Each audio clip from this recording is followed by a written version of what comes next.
There's a good chance you've been asked this before.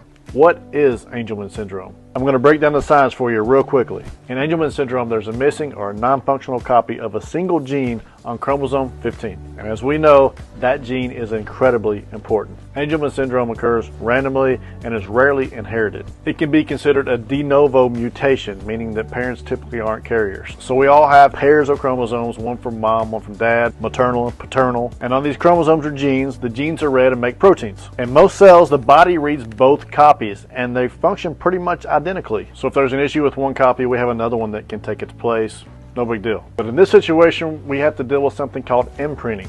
In the brain, the father's copy of this gene is naturally silenced. There's a strand of RNA, which is genetic code, that's stopping the reading of the UBE3A gene on the dad's copy. Now that's in all of us. And why am I talking to you without Angelman syndrome? It's because my mother's copy is being read. My Izzy May doesn't have that. The mother's copy is missing. So because she has no functional copy in her neurons, she has Angelman syndrome. There are several different genotypes. Like Izzy May, there's deletion, meaning there's a piece missing. There's mutation. There's UPD and ICD, which in those cases, you have two of dad's copies, which is unfortunate because they're both naturally silenced. And there's mosaicism, which is even more rare.